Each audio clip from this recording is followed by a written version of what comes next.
Hi friends, this is Krish, the Urban Naxal, and we are now going to talk about how not to be a victim of redevelopment. Let me explain what is a victim of redevelopment very quickly. There are several lakh people in Mumbai alone whose houses have been broken by builders, saying that the basic building permission, that is IOD, has come, or CC has come, IOD CC. These are the basic minimum building permissions. They take these basic minimum building permissions and break down the building. Effectively, everybody is out on the streets. Then the builder gives some alternative accommodation rent. He may give rent month by month, or he may give 6 months in advance, or he may give 1 year in advance. But after that 1 year's rent runs out, most builders stop paying rent. Maybe 2 years, maybe 3 years if they are really good builders. After that, they stop paying alternative accommodation rent. In the meanwhile, they are supposed to construct the property. They got to redevelop. They are supposed to redevelop. That is the whole point of the redevelopment agreement. But for some reason or the other, they keep making excuses, or they may even have genuine reasons. The redevelopment doesn't happen. It doesn't happen for 2 years, 3 years, 4 years, 6 years, 8 years, 10 years, 15 years, 20 years. It doesn't happen. They can blame anybody they like, but the overall impact of it is not felt by the builder. The builder continues to live comfortably in his house. The impact is felt by two groups of people. One is the people who gave their houses to the builder on the assumption or with the faith that the builder is going to break it, and within the next 3 years he is going to give them a new house which is maybe 10, 20, 30% larger. It will be a brand new house. They don't have to spend on repainting or any such thing, and their quality of life will improve. If it's an old building without a lift, it will now be a new building with a lift, better amenities, better parking, and so on and so forth. This is the assumption with which people go into redevelopment. In some of the cases, when people are lucky, yes, that happens. The redevelopment does happen. When redevelopment cycle is complete, then people get back their houses, slightly bigger houses. It is going to feel very different from the old house. The maintenance bills are going to be much higher, but people say, okay, I have a new house, and quite often these people will now proceed to sell this new house and move to some other place. But these are the lucky few. There are the unlucky many, or there are the unlucky ones who don't get their house for 5 years, 10 years, 15 years, 20 years. Many people who give their houses for redevelopment die before the new house comes to them. They pass away. If there is a young couple who's had a child who's 2 or 3 years old, that boy will reach marriageable age, or that girl, that their son or daughter will reach marriageable age, and they will still not have a house, and they will be living on rent. And most probably by then, the builder will long have stopped paying alternative accommodation rent, never mind what the development agreement says. When people go out of their houses, when they leave their houses voluntarily, what are they thinking? They think, they have faith in the system. They have faith in the judiciary. They have faith that a rich man like a builder, a rich and powerful builder, is not going to hurt his reputation by making that redevelopment project fail. And yet, all the faith is defeated. The redevelopment fails. Then they find out, oh, courts are not available to us. Some people will try going to RERA, some people will try going to consumer court, some people will try going to civil court. Some people will try going to corporation department and complaining against their own managing committee. Usually, for the most part, the results are very, very poor, very discouraging. It's a very tough walk to the judiciary, not easy, very costly. People who are not even managing to pay their own rent, they are now asked to also shell out money for a lawyer. It's very tough on them. This is the journey of lakhs of people whose houses have gone into redevelopment, and some of the people just give up. They just give up. They stop asking. They kind of go into a quiet depression. They say होगा तब होगा, देखा जाएगा, let it happen. जो सबका होता है वो हमारा होता है. Favorite saying among redevelopment victims or potential redevelopment victims, जो सबका होता है वो हमारा होता है. Now, if your building is about to go into redevelopment, you should ensure that you don't become one of these people, the ghost population of Mumbai or whichever city you are in, just moving from one flat to another and saying, I own a flat, I own a flat.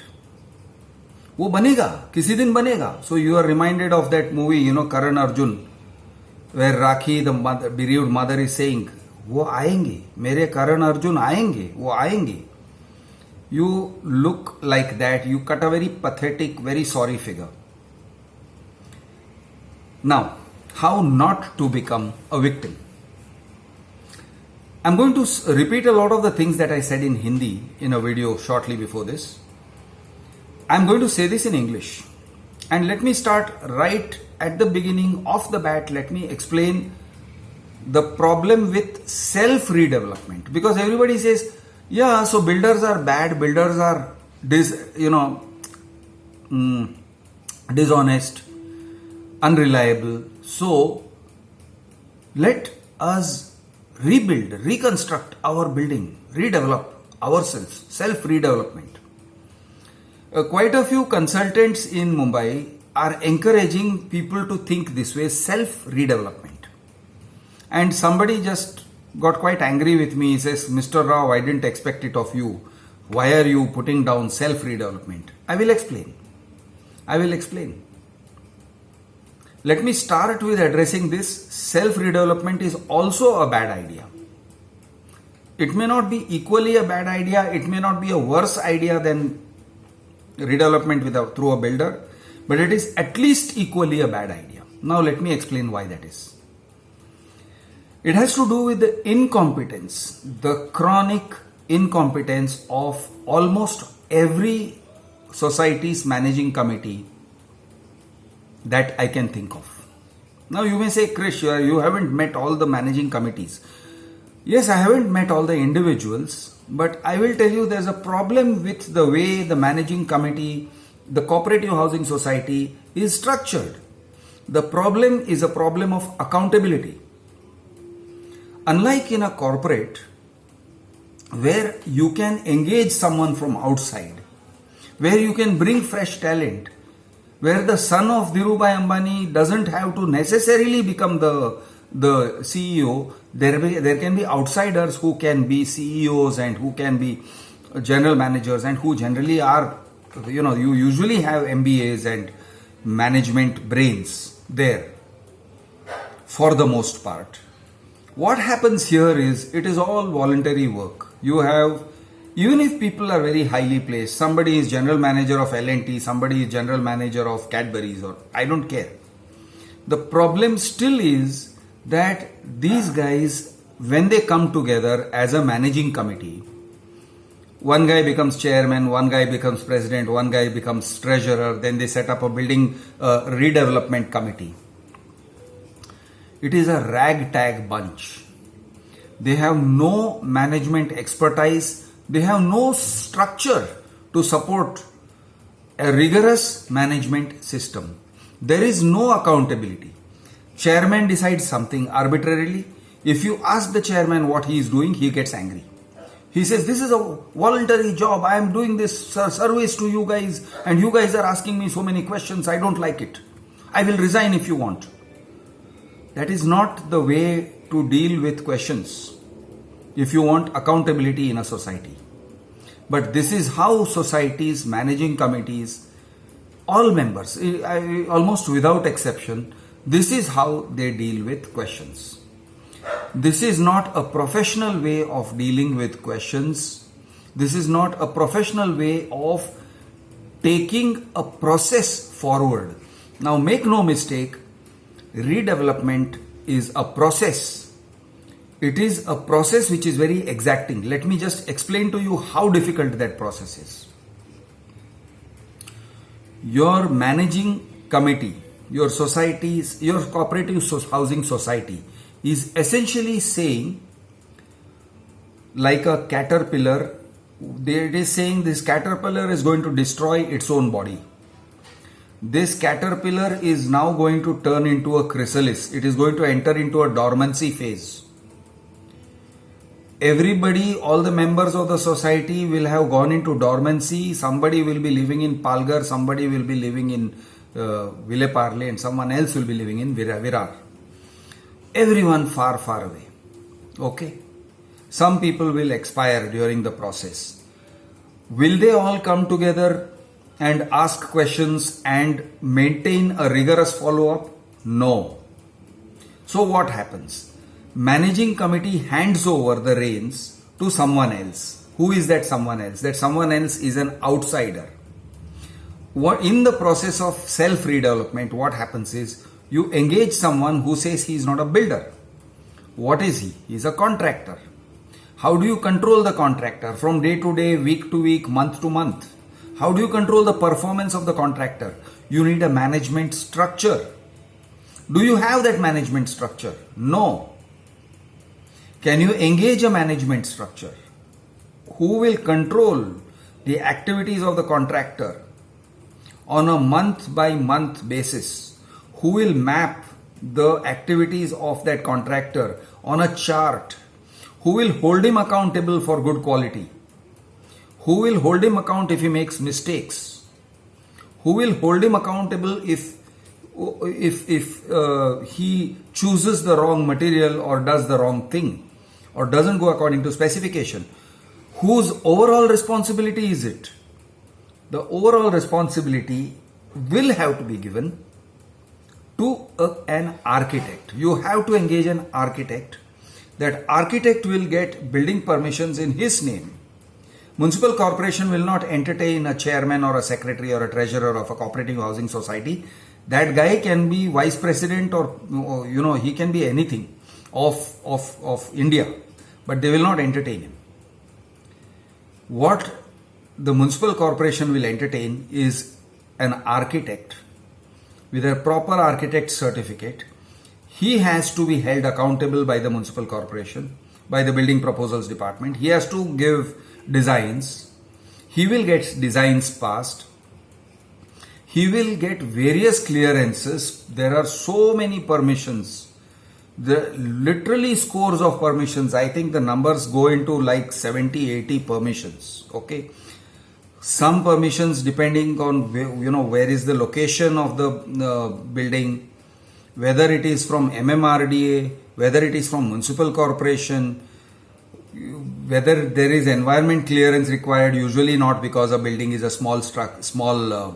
it's not a very large project, but all kind of clearances are required, including police clearances. And bribery is rampant, especially in building proposals department. Bribery is rampant. So the only person who's actually going to be hands-on, with his hands on the steering wheel, is an architect. You have to engage an architect and then you have to hold him accountable. Now, architect is then going to control the way the whole thing flows. He will have to control civil engineers. He will have to create a supervisory structure. Everything rests on that guy. There is scope for misappropriation, especially when there is bribery involved. If he says that he has to go and give some bribes of 20 lakh rupees in the building permissions department in order to get certain permissions, You have to trust him. You will just have to give him 20 lakh rupees in cash.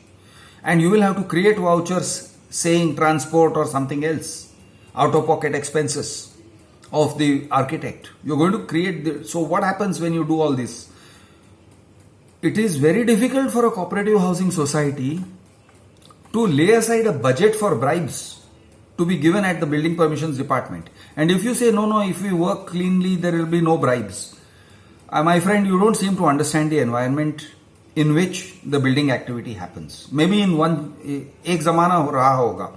There may have been a time when building permissions department happened without, gave permissions without bribes.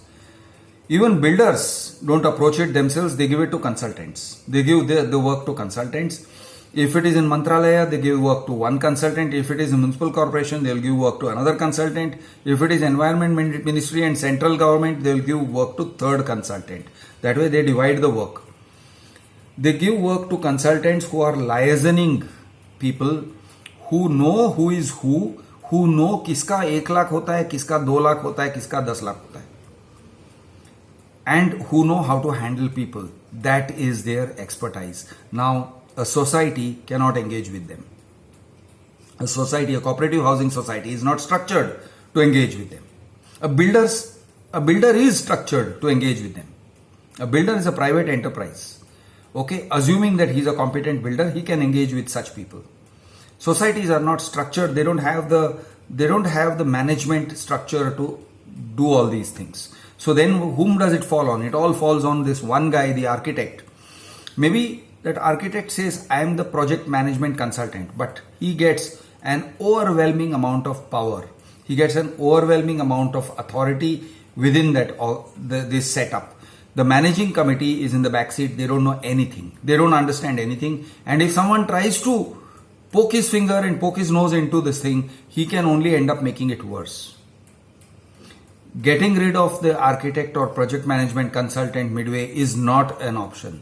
So if the project management consultant or that person who is in that seat, architect, says, I am not able to build within this project, and he gives you a bunch of reasons.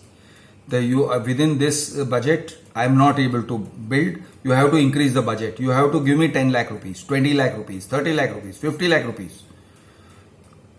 Societies will get palpitations. Societies are not able to manage. Now you may say, oh, societies can raise a loan. Yes, you can raise loans. You can get project loans. Yes, hypothetically, you can. So you will say societies can, just like private builders sell property, take bookings from outsiders. Redevelopment means there will be more flats. So societies can take this thing. Yes, they can. Hypothetically, they can. Again, sales and handling the revenues is a specialized thing. You will have to get RERA registration. Okay, if you're going to do that, you're going to sell flats, you're going to need a RERA registration. Handling finance, handling all these things is a very difficult job.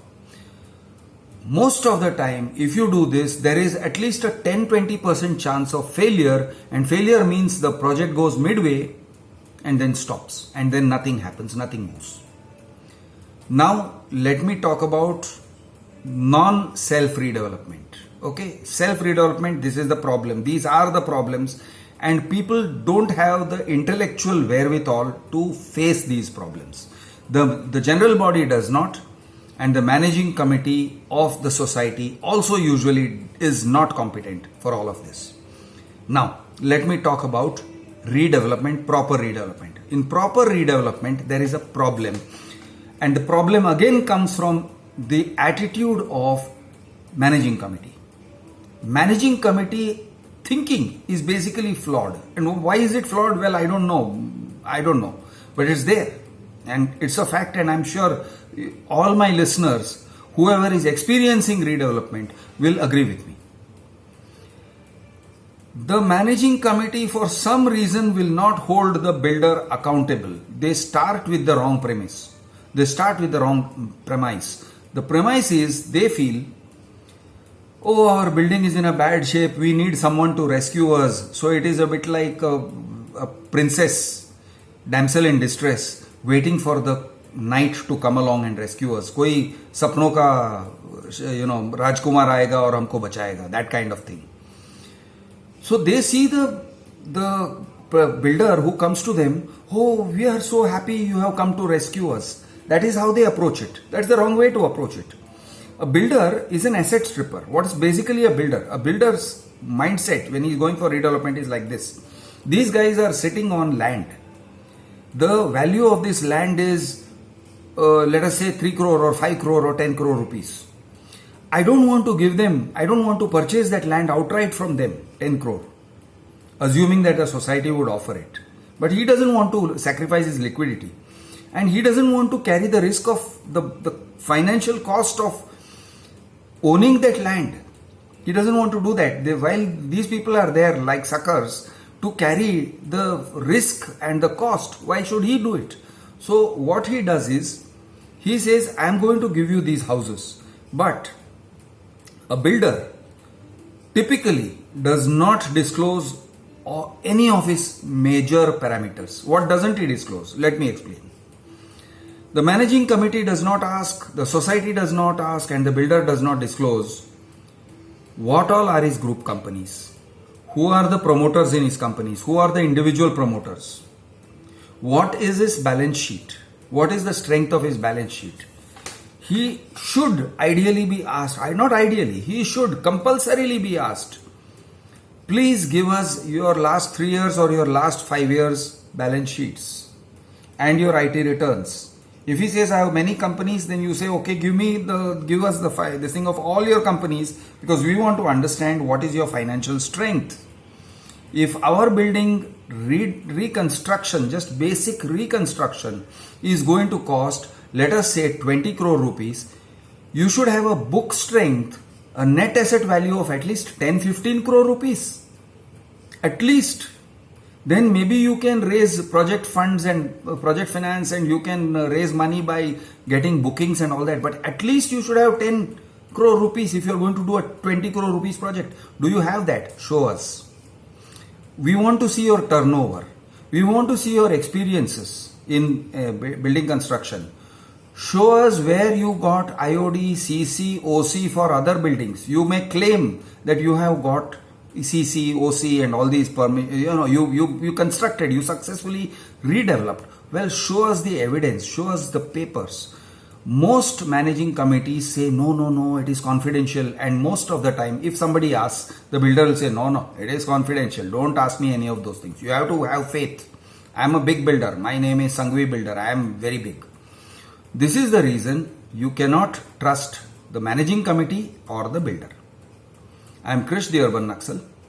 Jai Maharashtra, Jai Hind, Jai Jawan, Jai Kisan.